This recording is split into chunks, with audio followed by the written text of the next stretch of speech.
Hoje, o que eu quero trazer para vocês aqui é uma breve introdução da carta de Romanos, certo? E nessa introdução eu quero falar dos aspectos, do contexto histórico, do que levou Paulo a escrever essa carta, em que momento, Paulo estava, a igreja estava, em que Paulo escreveu essa carta. Tudo isso é muito importante para que a gente entenda o objetivo de Paulo escrevendo tudo isso.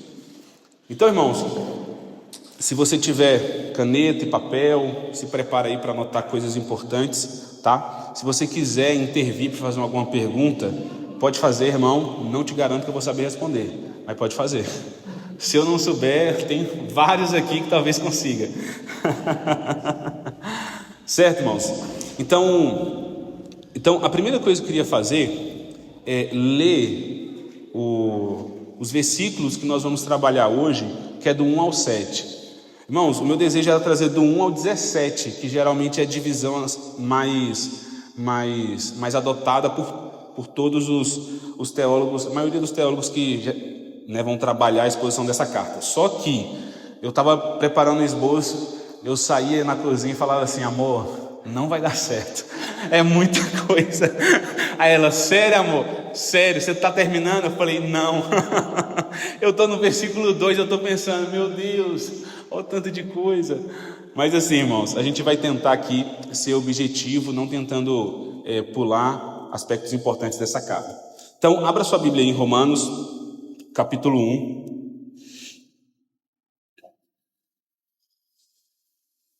Romanos, capítulo 1. Todos acharam aí, né? Bem fácil achar essa carta. Beleza, então vamos ler Romanos, capítulo 1. Deixa eu pegar aqui uma outra tradução.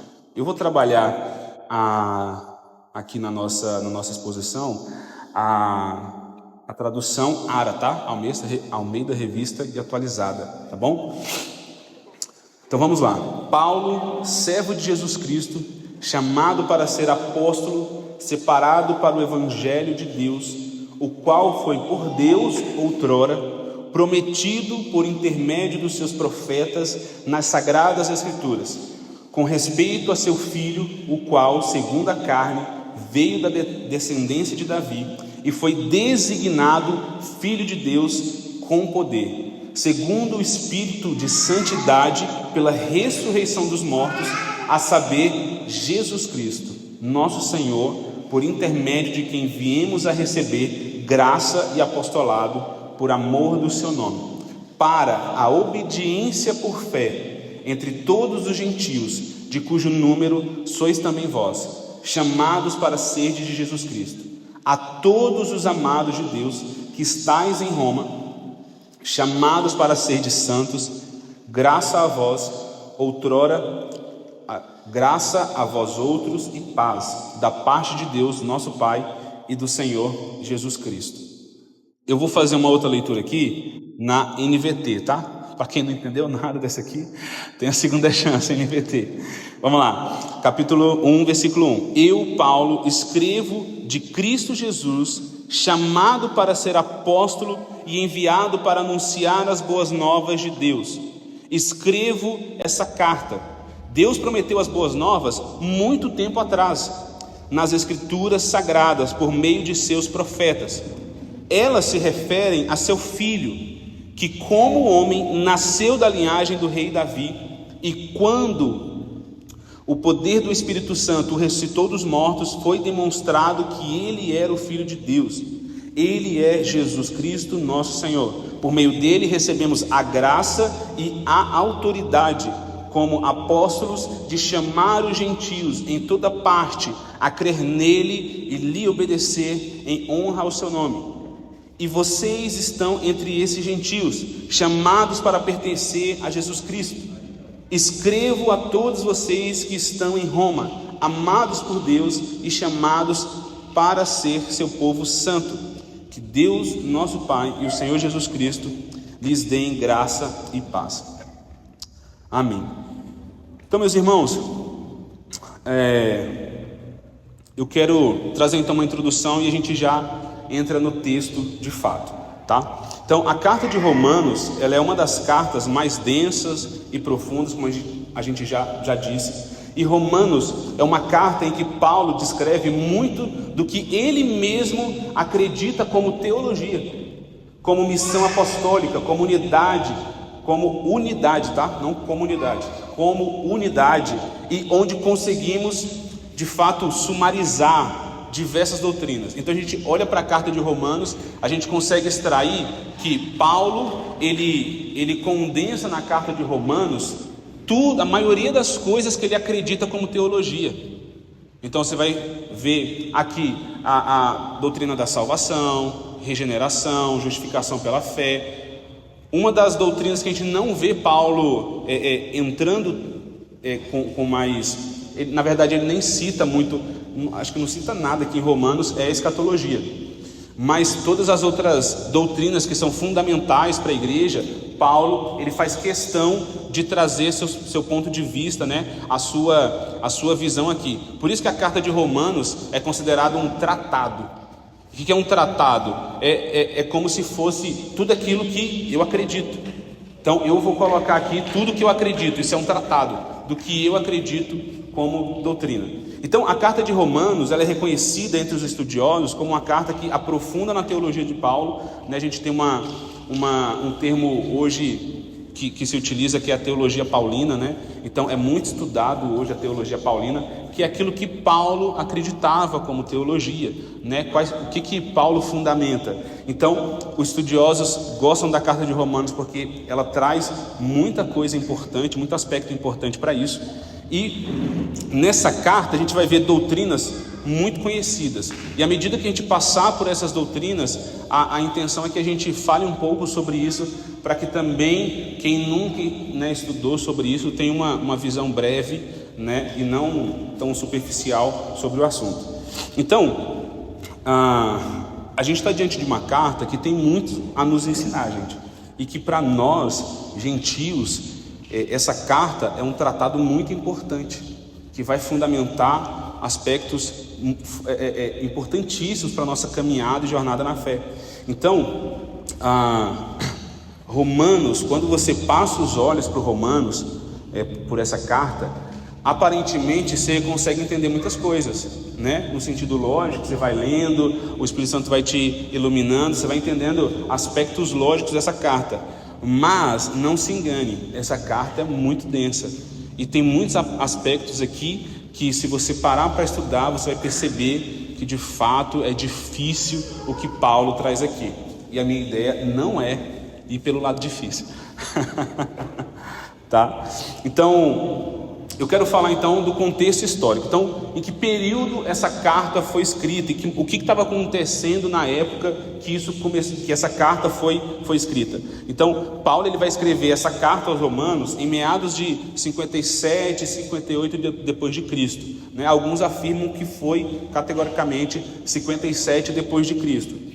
E aí é bem provável que a carta aos Romanos, ela foi escrita no fim da terceira viagem de Paulo, da terceira viagem missionária, onde Paulo, ele estava em Corinto, né? Se a gente abrir aí Atos 20, abre aí Atos 20,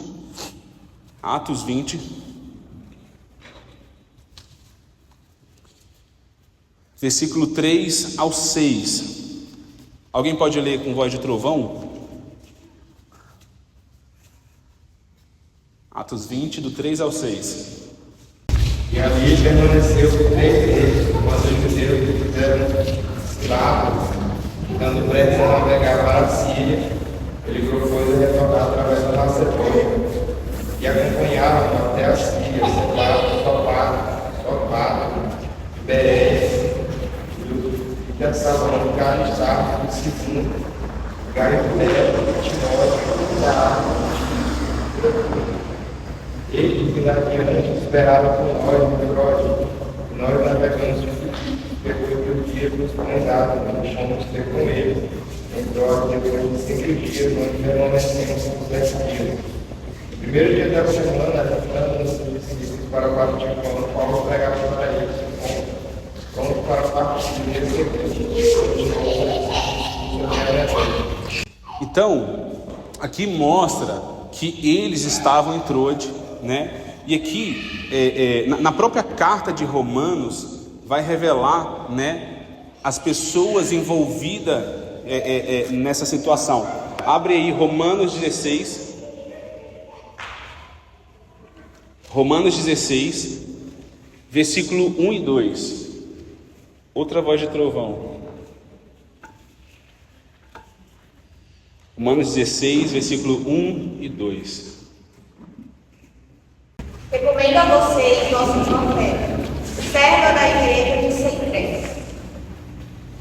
Peço que a recebam no Senhor de maneira de introdução e lhe prestem a ajuda de que venha a necessitar, pois tem sido de grande auxílio para muita gente, para mim. Legal. Então, ele está falando aqui de Febe, né? Uma irmã que estava vindo de onde? De Cencreia. E Cencreia era uma cidade que ficava ao lado de Corinto. Então, por isso, a gente consegue aí perceber que Paulo estava em Corinto quando escreveu essa carta. Então, o que estava acontecendo nesse exato momento? Né? No ano 49, né, 10 anos, volta 10 anos aí, o imperador Cláudio ele estabeleceu um decreto que ele expulsava uma grande maioria dos judeus de Roma. E por que o imperador queria expulsar os judeus de Roma? Porque havia muito caos, muita polêmica relacionada a um homem chamado Cristo. Então, esse caos, todas essas polêmicas que geravam, deixavam os judeus muito agitados. Então, o imperador Cláudio assinou um decreto para que os judeus fossem expulsos. Mas não foram todos, tá? Não foram todos os judeus que saíram de Roma. Inclusive, Paulo vai falar em Atos 18, do 1 ao 3, de Priscila e Áquila, que está vindo justamente desse período. Abre aí, Atos 18, outra voz de trovão, do 1 ao 3.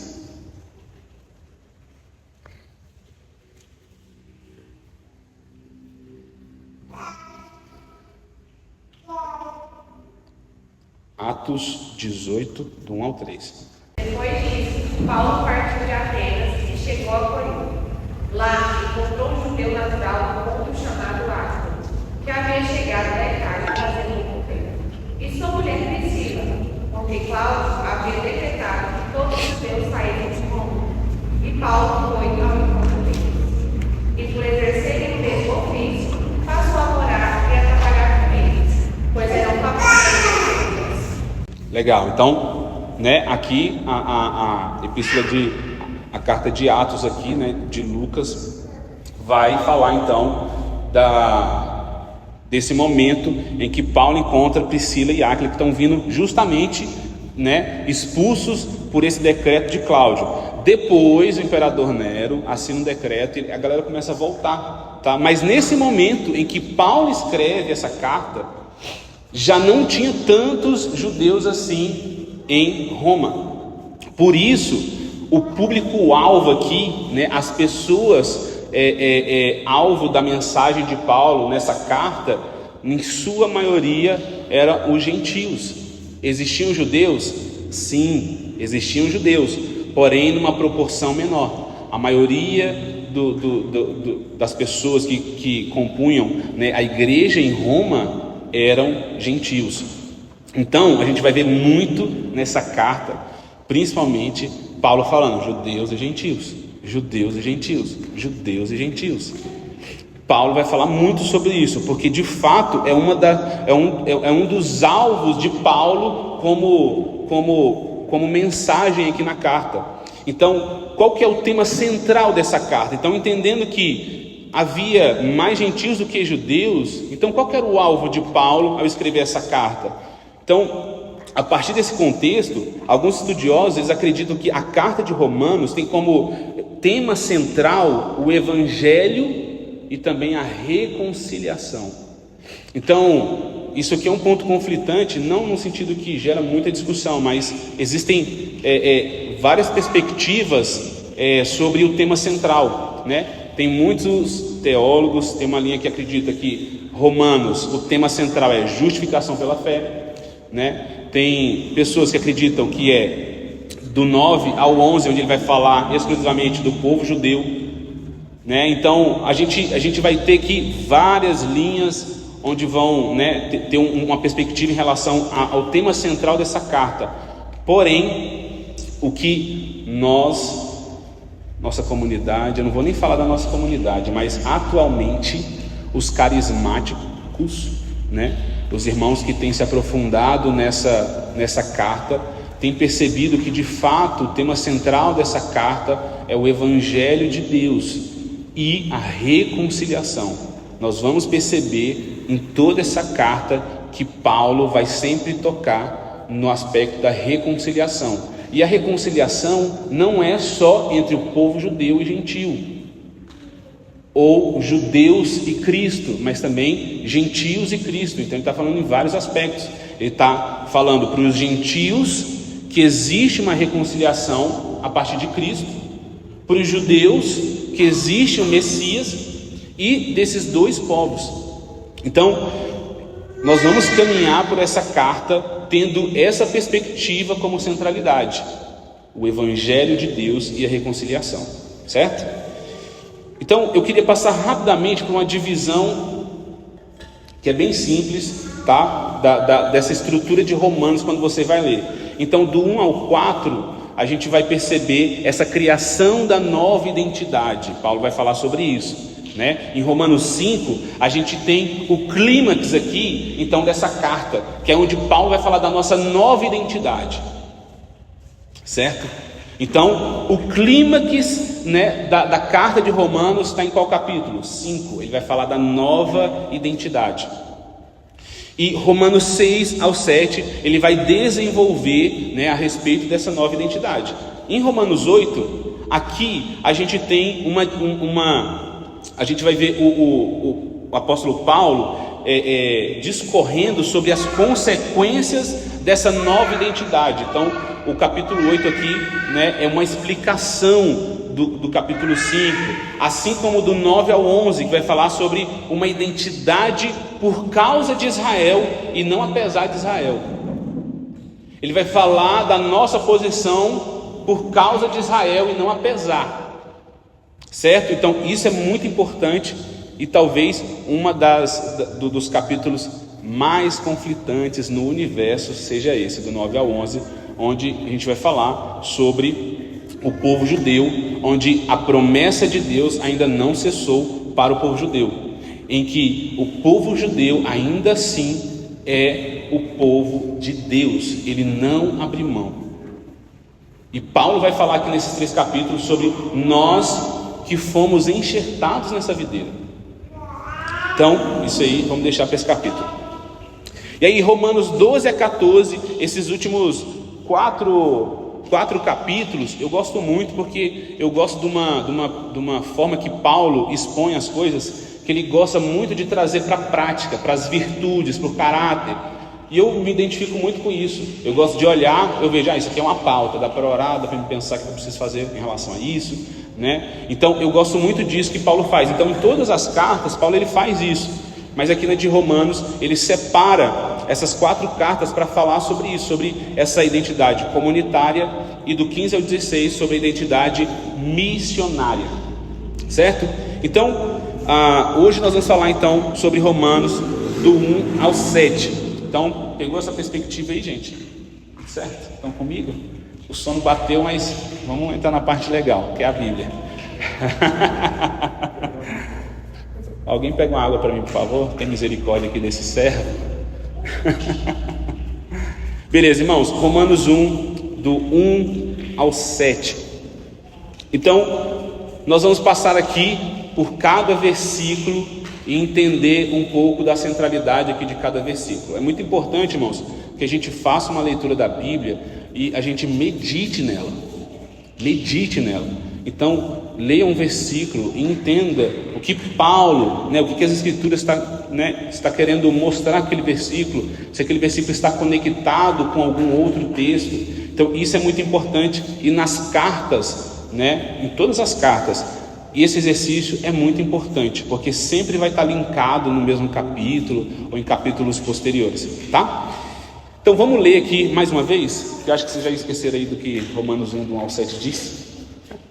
Vamos ler então mais uma vez. Romanos 1, versículo 1. Paulo, servo de Jesus Cristo, chamado para ser apóstolo, separado para o evangelho de Deus, o qual foi por Deus outrora prometido, por intermédio dos seus profetas nas sagradas escrituras, com respeito a seu filho, o qual, segundo a carne, veio da descendência de Davi, e foi designado Filho de Deus, com poder, segundo o Espírito de santidade, pela ressurreição dos mortos, a saber, Jesus Cristo, nosso Senhor, por intermédio de quem viemos a receber graça e apostolado por amor do seu nome, para obediência por fé entre todos os gentios, de cujo número sois também vós, chamados para serdes de Jesus Cristo. A todos os amados de Deus que estais em Roma, chamados para serdes santos, graça a vós outros e paz da parte de Deus, nosso Pai, e do Senhor Jesus Cristo. Agora vamos passar por cada versículo, tentando extrair o que de fato está no texto. Então, Paulo, servo de Jesus Cristo. Paulo, servo de Jesus Cristo. O que? Chamado. Paulo, servo de Jesus Cristo, foi o que? Chamado. Para quê? Para ser apóstolo. Olha para o texto aí, irmão. Então, Paulo, servo de Jesus, foi chamado. Para quê? Para ser apóstolo. E o que? Separado. Para onde? Para o quê? Para o evangelho de Deus. Imagina comigo, um homem chamado e separado para o evangelho. Vírgula, ele continua, versículo 2: o qual foi por Deus outrora prometido. O que foi por Deus prometido, né, há tempos atrás? O que ele está falando aqui? O qual foi por Deus outrora prometido? Está falando do evangelho, separado para o evangelho de Deus, o qual foi por Deus outrora prometido. O que foi prometido? O evangelho, prometido por intermédio de quem? Dos seus profetas. Aonde?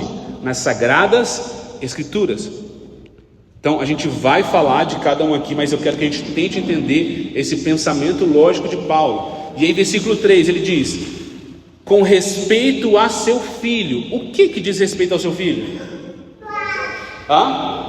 O evangelho, que está onde? Nas escrituras. Irmãos, vamos lá, me segue aqui, senão eu vou embora. Vou embora só aqui.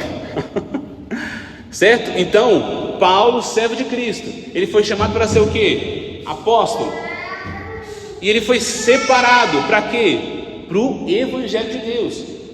Então, esse evangelho foi prometido muito tempo atrás por Deus, por intermédio de quem? Dos seus profetas. Aonde? Nas sagradas escrituras. Beleza, e o versículo 3 diz: com respeito a seu filho. Em outras versões vão dizer, né? Elas se referem a seu filho. Mais fácil na NVT para vocês. Elas se referem ao seu filho. Está falando do que? O evangelho se refere a quem? Ao filho. Que filho é esse? Jesus, aleluia. Então, ele vai dizer: o qual, segundo a carne, veio da descendência de Davi. Jesus veio então da descendência de Davi. E, versículo 4, foi designado Filho de Deus. Sublinha essa palavra, designado. Ou não sei como é que está em outras versões aqui. Demonstrado que ele era o Filho de Deus.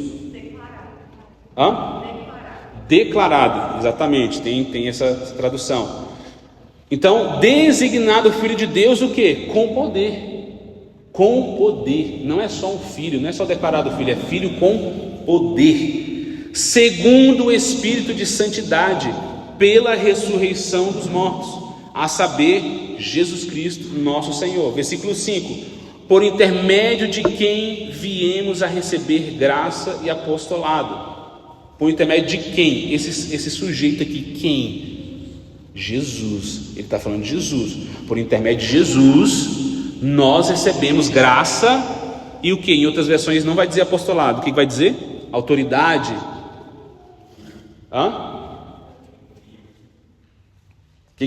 Alguém tem outra versão aí diferente? Versículo 5: por intermédio dele recebemos graça e autoridade, apostolado. Só isso? Então, a gente está com a Bíblia muito igual aqui, gente. Vou fazer um rodízio aí. Então, ele vai dizer: graça e apostolado por amor do seu nome, para, sublinha essa palavra, obediência da fé. O que é obediência da fé? O que é obedecer por fé? Algumas versões vai dizer obediência por fé, né?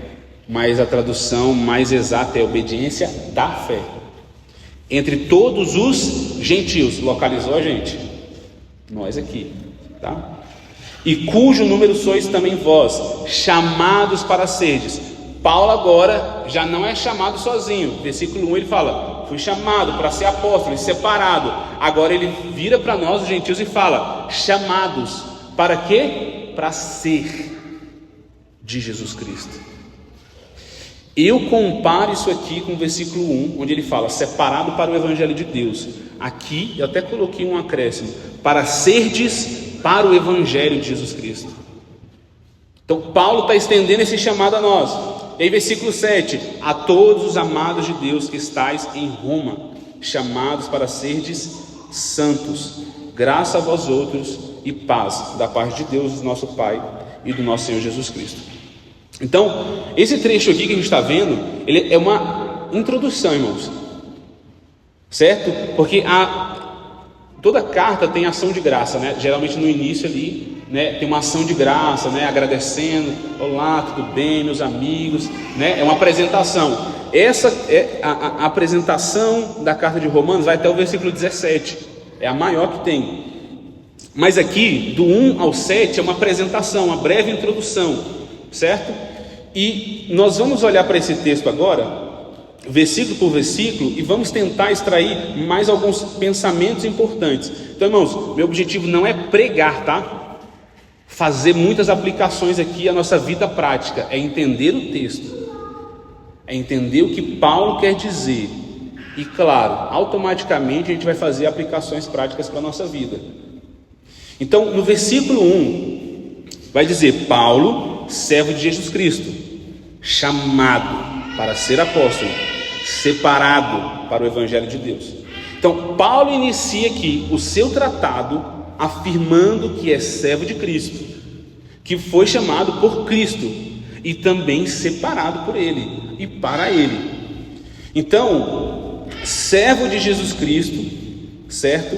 Está no sentido literal de escravo, doulos. O que é isso? Está debaixo da autoridade de Cristo. Então a perspectiva de escravo dessa época não é igual à nossa, né? Que o tronco estava lá esperando, era açoite. Geralmente nessa época aqui, os servos eram mais poderosos que muita gente, entende? Tinha muitas regalias. Mas o que Paulo está falando é que ele estava debaixo da autoridade de Cristo. Então, ele vai dizer que foi chamado. E essa palavra chamado é convidado, designado, que tem o mesmo significado que designado ali do versículo 5.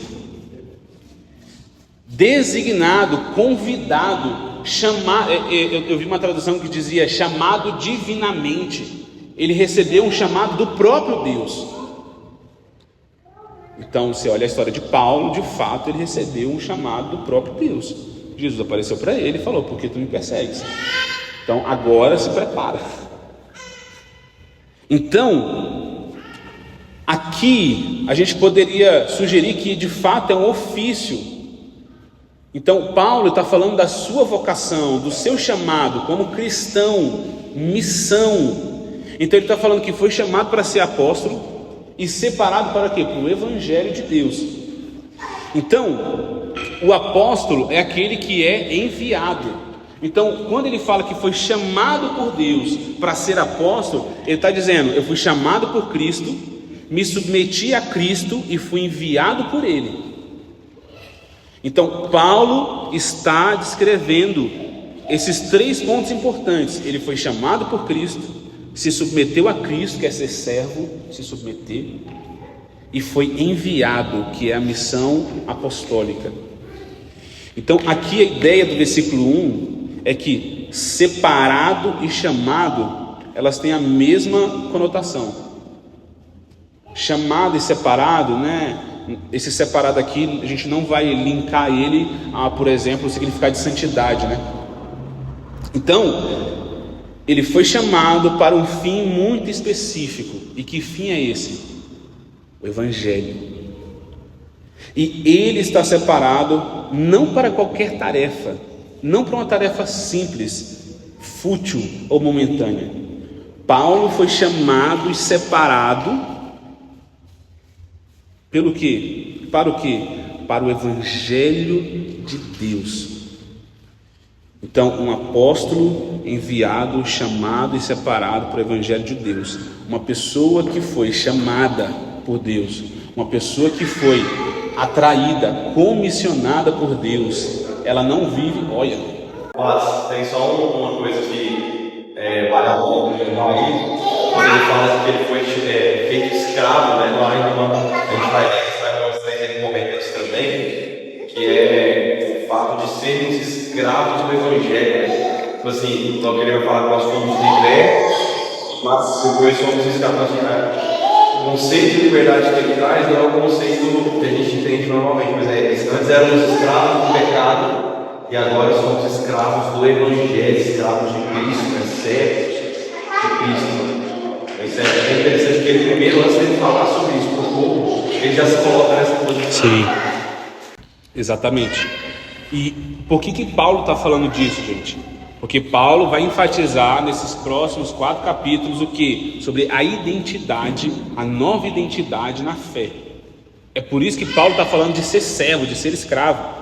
E aí no versículo 2 ele vai dizer: o qual foi por Deus outrora prometido, por intermédio dos seus profetas nas Sagradas Escrituras. Então, ele está falando que esse Evangelho, Deus prometeu muito tempo atrás, nas Escrituras Sagradas. Se você for pegar algumas versões, pelo menos na minha, a gente tem aqui 1, 2, 3, 4 vezes, só nessa perícope aqui, né, de 1 ao 7 aqui, Paulo falando chamado. E Paulo vai falar boas novas aqui 2 vezes, né? Ele está sempre, ou então eu perdi outra parte aqui, né? Mas pelo menos 2 vezes aqui Paulo vai enfatizar essa questão do Evangelho. Então, o Evangelho, ele foi prometido por Deus, mas foi por meio dos seus amigos profetas. Então, essa boa notícia, o Evangelho, ela não é dos homens. O Evangelho não é uma propriedade de instituições. O Evangelho não é uma informação intelectual. O Evangelho não é uma promessa de prosperidade. O Evangelho não é isso. O Evangelho foi prometido por Deus. E esse Evangelho, ele não foi prometido agora, esses dias. Ele não foi prometido há alguns anos atrás. O Evangelho, ele foi prometido lá no Antigo Testamento. E alguns estudiosos sempre vai linkar isso com Abraão. Mas eu sempre olho para Gênesis 3:15, onde há uma promessa de Deus, da semente. Então, Deus prometeu o Evangelho no Antigo Testamento. Então, o Evangelho não começou em Mateus, Marcos, Lucas e João. O Evangelho começou lá atrás, quando Deus começou a desenvolver o plano a partir do Éden. Na verdade, o Evangelho é até mesmo antes da criação. Então, o Evangelho, ele é uma simples mensagem de arrependa-se, porque arrependa-se é parte do Evangelho. O Evangelho é uma fração de Jesus te ama. O Evangelho é uma simples promessa de que tudo irá bem? Não, o Evangelho não é isso. O Evangelho é a promessa de Deus, que foi transmitida pelos profetas e que também chegou a nós. Por quem? Por meio de quem? Por meio de Paulo, servo, apóstolo, chamado. Para quê? Para pregar a boa notícia, o Evangelho, aos gentios. Então o evangelho, ele foi prometido tempos atrás. O evangelho não nasceu de uma surpresa. Deus não foi pego de surpresa no plano e de repente pensou: opa, o evangelho. Então toda a escritura aponta para o evangelho, pois a boa notícia do evangelho é o próprio Cristo. Aqui Paulo está afirmando que o Antigo Testamento aponta para o evangelho, que é o próprio Cristo. Ele vai falar agora no versículo 3, com respeito a seu próprio filho. Outras versões vão dizer: elas se referem a seu filho. Elas quem? As boas novas. Se referem ao seu filho, que como homem nasceu da linhagem do rei Davi. Então aqui é interessante a gente olhar que descendência, a raiz dessa palavra descendência é semente. Então aqui a gente vai linkar com Gênesis 3,15, onde Deus prometeu para Eva que a semente da mulher pisaria a cabeça da serpente.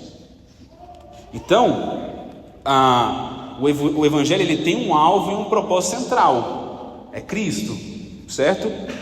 Tem coisas que são secundárias ao evangelho, mas não é o evangelho. O evangelho é Cristo, uma pessoa. O evangelho é uma semente que foi prometida lá em Gênesis, e que Deus desenvolveu, começou a chamar pessoas, profetas, para participar desse plano. Então, irmãos, o evangelho não é uma questão de opinião.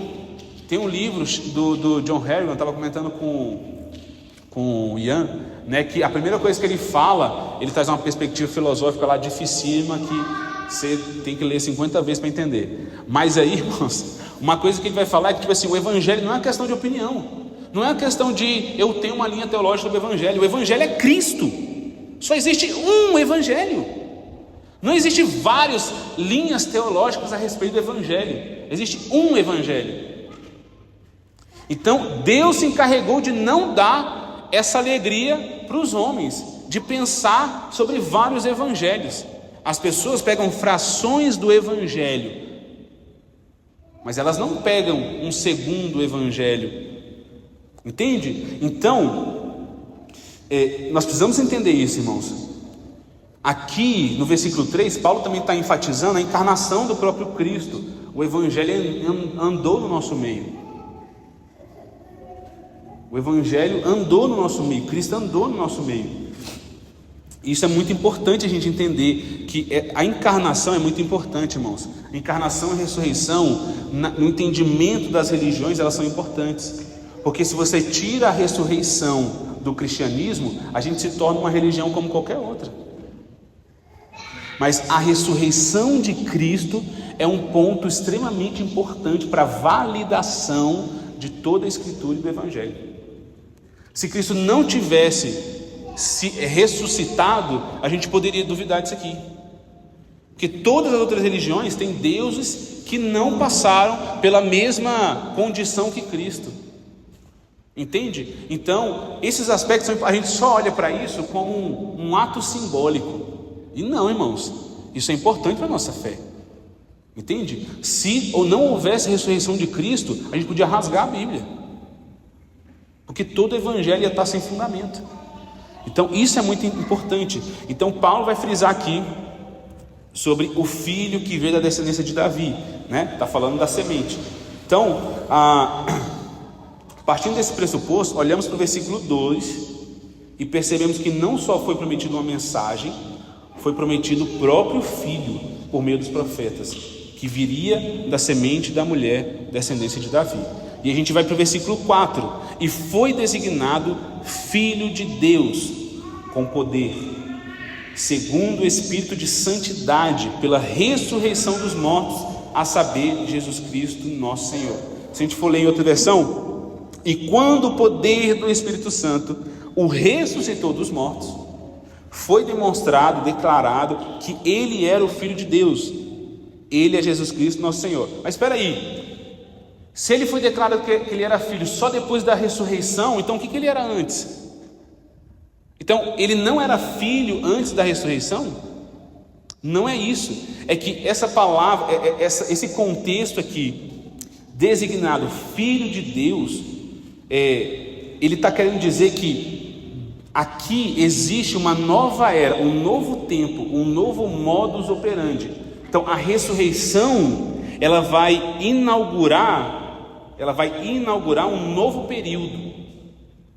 Por isso que Paulo está falando que ele foi declarado, designado filho com poder, porque agora as escrituras vão relatar do filho assentado à destra do Pai. Então, isso aqui é muito importante, irmãos. Isso aqui é muito importante. Ele foi designado, declarado filho com poder, mediante o Espírito de santidade pela ressurreição. Então, Paulo está apontando aqui para uma nova realidade, designado filho dentro de uma nova realidade de ressurreição. Então, nesse aspecto aqui, a ressurreição é muito importante para a gente entender. Ela abre, então, espaço para uma nova era para a igreja gentílica. Então, no versículo 5, a gente vai ver: por intermédio de quem viemos a receber graça e apostolado por amor do seu nome, para obediência por fé, ou para obediência da fé, entre todos os gentios. Vou ler em outra versão: por meio dele recebemos a graça e a autoridade como apóstolos de chamar os gentios em toda parte a lhe obedecer em honra ao seu nome. Alguns teólogos acreditam que isso aqui é Paulo validando de novo o seu ministério, de que ele é apóstolo chamado, enfim, que quando ele fala viemos a nós, e na verdade ele está só querendo ser politicamente correto, mas ele está falando sobre ele mesmo. Eu, irmãos, não consigo acreditar muito nisso, tá? Eu acho que sim, o chamado de Deus se estendeu a nós, a missão apostólica se estendeu a nós. A dificuldade de muitos teólogos com isso está baseado nos 5 ministérios, que eles não acreditam na missão apostólica na atualidade. E aí, irmão, é uma guerra terrível, mas eu não vou entrar nessa guerra. Aqui é importante entender que Paulo está dizendo que por meio de Cristo a gente recebeu o que? Graça e apostolado. O que é apostolado? O que é o apóstolo? O enviado, certo? Então, por meio de Cristo nós recebemos graça. O que é graça? Poder para viver com Deus, poder para nos relacionar com Deus. Graça é esse acesso, é o poder de Deus. Para quê? E apostolados, e o quê? E missão, e tarefa, entendeu? E propósito. Então Jesus nos deu graça e missão. Jesus nos deu graça e um propósito. Entende, irmãos? Você não foi chamado, eu vou usar o velho jargão, para sentar na cadeira da igreja, né? Irmãos, tem um propósito. E propósito não é, irmãos, propósito não é fazer turismo gospel, não é fazer missões lá na Índia. Isso faz parte. O homem foi criado para quê? Qual o propósito da vida do homem? Se relacionar com Deus.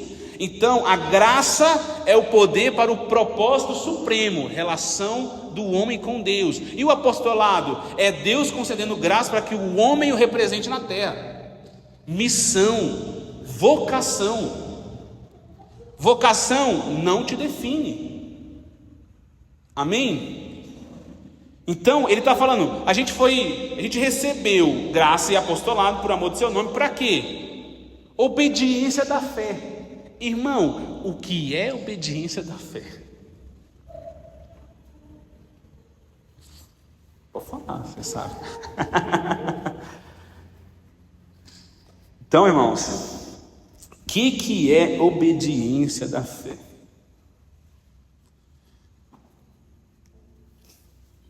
O convite do Evangelho para nós é para a obediência a Cristo, a obediência da fé. Isso quer dizer a obediência ao Evangelho, obediência ao Evangelho e tudo que o Evangelho traz. Aí aqui a gente está falando de virtude, aí aqui a gente está falando de disciplinas, né? Nem disciplina, de caráter. Aí faz sentido você olhar para Romanos 12, Romanos 14 e ver o que Paulo está falando de virtudes. Nós fomos chamados para obediência ao Evangelho. E o que o Evangelho gera em nós? O que o Evangelho gera em nós? Semelhança com Cristo. À medida que eu obedeço o Evangelho, eu me transformo segundo a imagem de Cristo. Processo de regeneração, de semelhança, de transformação. O Tim Keller vai falar que trata-se de uma obediência proveniente da fé que brota de uma confiança de todo o coração em Jesus, o Filho de Deus. A obediência flui da fé, é consequência de se ter fé, não uma segunda condição para a salvação. Então, irmãos, a obediência flui desse lugar de quê? De submissão ao Evangelho, graça, de entender que fomos chamados para esse lugar. Então haverá uma alegre obediência que flui do fato de confiarmos verdadeiramente nesse Rei. Irmãos, haverá uma alegre obediência. Se a gente fala de obediência, o contexto já é de dor, de pena, de vai ser ruim. Mas a obediência da fé é alegre por causa da esperança que nós temos, da bendita esperança. Paulo vai falar um dos versículos que eu mais tenho falado esses dias, Romanos 12:12. A Emily sabe de cor. Alegrando-me na esperança, paciente na tribulação, perseverante na oração. Irmãos, a esperança é importante. A esperança é quem? Cristo. A esperança é o Evangelho. Como disse o grande reformador do século XVI, Martim Lutero, somos salvos só pela fé, mas a fé que salva jamais está só. Ela traz consigo gratidão, alegria e confiante obediência. Então, irmãos, não existe a vida de uma pessoa que foi alcançada pelo Evangelho e a vida dela não se submete à obediência. Sabe, em situações difíceis, decidir caminhar por fé e se alegrar na esperança, entender que é muito mais do que essa vida terrena. E a gente vai então para o versículo 6, que diz: de cujo número sois também vós, chamados para ser de Jesus Cristo. Outra versão: e vocês estão entre esses gentios, que ele falou no versículo 5, chamados para pertencer a Jesus Cristo. Paulo está falando, não foi só eu, vocês também foram chamados para pertencer ao Evangelho, porque no versículo 1 ele fala, eu fui separado para o Evangelho de Deus, e aqui ele está falando, vocês também foram chamados para Deus, para o Evangelho de Deus, para a obediência da fé. Então ele não está só mostrando o nosso chamado, ele não só estende o chamado, mas ele nos mostra também a nossa nova identidade de Jesus Cristo. Então a gente foi chamado para quê? Para ser. A gente não foi chamado para fazer. Não quer dizer que não tem que fazer, tá, irmão? Vou repetir. A gente primeiramente foi chamado para ser. Depois existe a missão, fazer discípulos. Mas antes, você tem que ser discípulo, né? Antes você tem que ser alguém, você tem que ser alguma coisa, entende? Então, irmãos, não só temos um chamado ecoando, mas tem um lugar de onde viemos, e tem um lugar para onde nós vamos voltar. Nós somos de Cristo, nós somos herdeiros, co-herdeiros com Cristo, nós somos embaixadores de Deus. Paulo vai enfatizar todas essas coisas. Ele está reafirmando a nossa nova identidade. Temos uma natureza, uma identidade em Cristo. E aí, dessa maneira, Paulo vai linkar também com o próximo versículo, versículo 7. A todos os amados de Deus que estáis em Roma, chamados para serdes santos. Versículo 1 está dizendo, chamado para ser separado. Aqui, Paulo está dizendo, chamado para ser santo. O que é santo, irmão? Separado. Irmãos, o chamado do Evangelho é radical. O chamado do Evangelho não é uma negociação. Entende? O chamado do Evangelho não te chama para negociar com o Evangelho. Ele te separa. Entende? Ele corta, ele elimina, ele tira, ele põe limites. Tudo isso é tradução dessa questão de separação. O que é separar? Colocar limites, é tirar. Então, irmãos, isso é muito importante. Quando a gente olha então para todos esses textos aqui que a gente leu, a gente vai perceber algumas caixinhas de quebra-cabeça interessante. Para a gente finalizar, Paulo enfatiza que nosso chamado é para ser santos. Paulo está nos mostrando que nosso chamado produz em nós uma separação. A execução da missão de Deus para nós é nos separar dessa era. Seu chamado separa dessa era. É para ser separado. O seu chamado é para você tirar o que te prende. Hebreus 12, né? Corramos com perseverança a carreira, né? Tirando o quê? Tirando todo o peso e fardo que nos deixa vagarosos. Então, o chamado é para separação. Então, o processo de santificação vai nos fazendo separar das coisas deste mundo e, consequentemente, pelo seu sangue, um povo separado para ele. Então, lembra de Êxodo, que Deus virou para o povo no Egito e falou assim: se vocês me obedecerem, me honrarem, o que eu vou fazer de vocês? Propriedade exclusiva. O que estava acontecendo? O povo estava saindo do Egito, do Egito, né? O Egito não saiu deles, né? E Deus está falando: se vocês me obedecerem, vocês serão meu povo. E para nós o chamado ecoa do mesmo jeito. A obra de Cristo veio e falou: vocês vão ser meu povo, mas obedeça pela fé. Mas entenda a sua nova identidade. Eu estou separando um povo. Entende? Irmãos, o chamado de Deus continua ecoando. Então a obra de Cristo não só nos deu nova identidade, mas também nova pátria. A obra de Cristo nos deu um lugar, nos deu senso de pertencimento, sabe? Nos deu família nova, nos deu uma cara nova, nos deu uma pátria nova, um coração. Então, porque está separando, entende? Esse é o chamado de Deus para nós. Então, irmãos, para finalizar, 3 coisas importantes para você olhar para essa pequena perícope, tá? O que é perícope? É um trecho da Bíblia, um trecho do capítulo. Então, do 1 ao 7 aqui nós separamos uma perícope. 3 pontos aqui que você pode meditar e analisar. Então, aqui Paulo, ele apresenta o Evangelho, do versículo 2 ao 4, tá? E ele vai falar que o Evangelho é a respeito do Filho.